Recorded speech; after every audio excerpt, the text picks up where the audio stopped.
Hello everyone and welcome back to my JDM journey of discovery. Now, the last car that I drove, which might be an entrant in this series, was the Nissan Micra. And someone pointed this out to me, that really that should be considered a Japanese legend, but I'm not really sure whether it should be. So first off, I'd like your input on whether the humble Micra should take a place in my Japanese car Hall of Fame. However, I believe there is no debate whatsoever about the worthiness of today's car, which is the famed Nissan Stagea.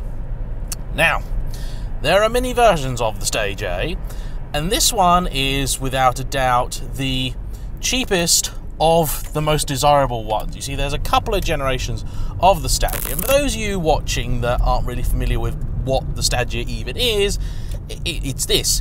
It's essentially Nissan's estate car. Now, for a lot of people, they are well known because the first generation car, of which this is one, you could buy with a version of the GTR motor. It was, for all intents and purposes, an estate GTR, and therefore super cool, far cooler than a regular GTR. This car, however, is the slightly more ordinary 2.5 litre, but still that legendary RB engine with the automatic or Tiptronic gearbox. You can actually change gears yourself with the little buttons on the steering wheel. Not that they really want you to do that, because not only do you have to shift the lever over to the side, as is normal, you also have to press a button to enable steering wheel shifting. For now, I'm just letting the car do its own thing, and the 4-speed auto box actually does a pretty good job of shuffling me around town. Now, I guess in a lot of ways, looking at a car like this is like somebody expecting an M3 and getting a 330. There's actually nothing at all wrong with a 330, and in many ways it's a far superior car for daily duty than the M. The first thing that you notice when you see this car, and then when you get in it, is its commanding size and presence. This is a real slab of automotive styling. There's more curves on it than you realise, and I only really noticed them when I started to try and rig a camera to the side, and I need flat surfaces for that, and things like that big old window at the back, they are actually curved, if only slightly, but it's a very boxy, almost 80s looking car, despite the fact that this is actually a 2001 car and has been in the UK for about 3 years now. And its owner, Dan, has a pair of JDM Delights, which are about as opposite as you could possibly get. I will, of course, be filming the other car later today, and you'll see that on the channel soon if you haven't already, so eyes peeled for that one. Now, the engine it produces in this specification just shy of 200 horsepower and similar amount of pound-foot of torque, and that really is equivalent with a contemporary, let's just say, BMW 325. Those have been putting out very similar figures.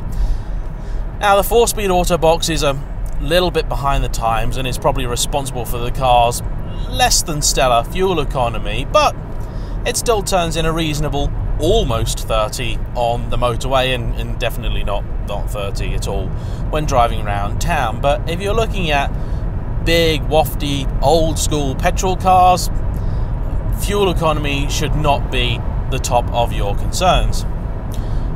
What I'm more interested in cars like this are things like drivability, refinement, comfort, and practicality. And on pretty much all of those fronts, the Stagea scores fairly highly. Now, it does have a JDM mad interior with this sort of weird textured fabric on the side here that you're either going to love or hate. And in most cars I would hate it, but because this genuinely is a Japanese car, I just got to love it for what it is, really.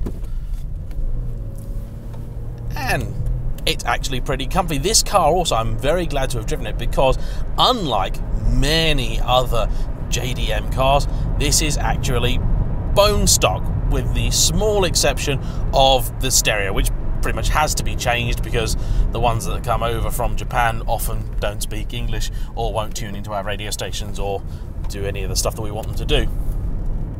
This rides delightfully. Now, it's not got many miles at all on the odometer, and there's a man in a basket on some power cables overhead. there's something you don't see every day. But yes, this rides absolutely beautifully. Now I feel like I'm sat a lot higher than I want to be. I don't feel like I'm sat too high to the road, but I feel like I'm sat very high in the car, and I'm also sat quite far forwards. I mean, I could adjust that, but I'm just going to leave as is because I can still drive this thing just fine. But the car is very smooth.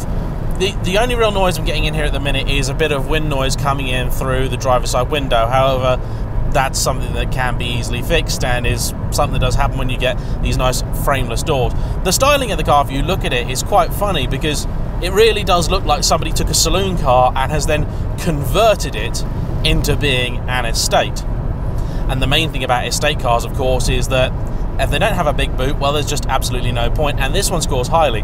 It's not a very tall boot because, of course, you have all that rear-wheel drive gubbins in the back, and this car was also available with all-wheel drive as well.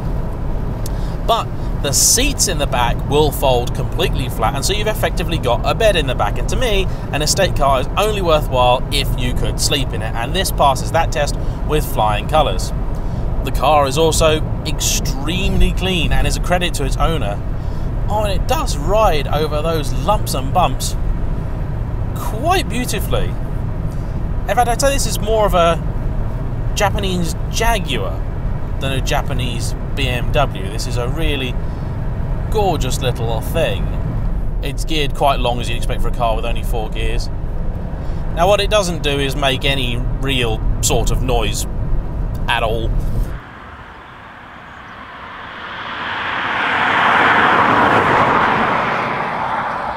Normally I would have an exhaust cam set up so that you can hear what's going on, but honestly, nothing to see or hear here today. And the exhaust is going to be changed, although simply for aesthetics. As it is, it's very calm and quite serene with this little wind intrusion fixed. This is actually a really nice place to be. Bit of a cliche to say, I know, but it is. Now, why would you buy one of these cars? I mean, that's something I've got to ask. Now, I can understand very easily people wanting something, say, like an R34 GTR, an RX-7, you know, the cool JDM performance cars. But why would you buy something like this? Now, the cheaper examples of these aren't actually hideous money. That's one of the benefits of being one of the lesser-known Japanese cars. So, as an example, you could easily pick up one of these kind of cars for under £4,000 or £5,000, with the more expensive, more desirable versions going for sort of low 5 figures, a fraction of what a GTR is going to sell for. And I think you'd buy it because it's cool and a bit different. I mean, it does the job it's designed for absolutely brilliantly. And as we were doing our little exterior shots in a Tesco car park in the west of England, a couple of builders rocked up and started talking to the owner and myself about the car because they just thought it was absolutely super cool. And I can't think of very many, let's face it, boring estate cars that you're going to be able to buy for that sum of money that's going to get people coming up and talking to you and wondering about it, wondering what it is and how long you've had it and all that sort of stuff. And so it's something that I really want to sort of praise and push more on the channel, is the fact that you don't have to spend big money at all to have a cool car and to have an interesting and exciting and different car. Yeah, there's guys out there that spend millions on their cars, and there's people out there that, they idolize and desperately want supercars and things like that. And that's cool, and that's fine. And hey, look, I love the odd supercar. But in terms of driving enjoyment and driving excitement, I've just done a big journey this morning to come and see this car. I've done about 170 miles to come and drive this car and its sibling, as it were. And doing that journey in this, fuel costs aside, would have been absolutely lovely.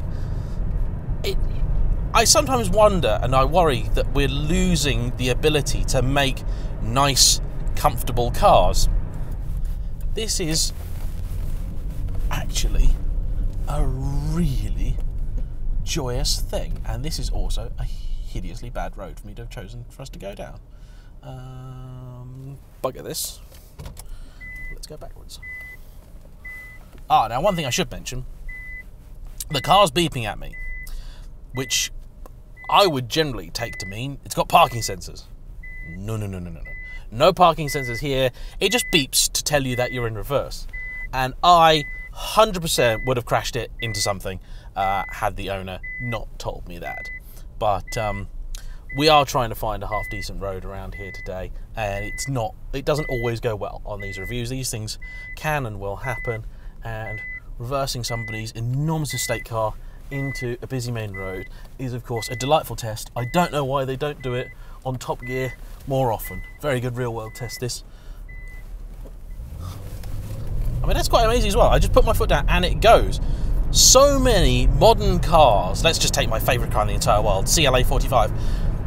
They, in theory, you know, dual clutch gearbox, super powerful engine, that actually pulling away just there in that moment, this car would have walked away from a modern car. Even frankly, something like my M3 with over 600 horsepower, around town, the DCT box left to its own devices is somewhat dim-witted. And, you know, sometimes there's just not a lot wrong with having an old-fashioned auto box. Oh, look, another microscopic road. I'm really picking them today.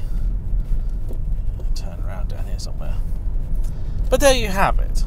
The base model, naturally aspirated, first generation Nissan Stagea. Is it worth your time? Absolutely. Don't go into it expecting a cheapo GTR, because that's quite simply not what it is. Go into it expecting a beautiful JDM alternative to a BMW 3 Series, and you'll be over the moon with it, as I am. I can even turn it round in a pretty tight road.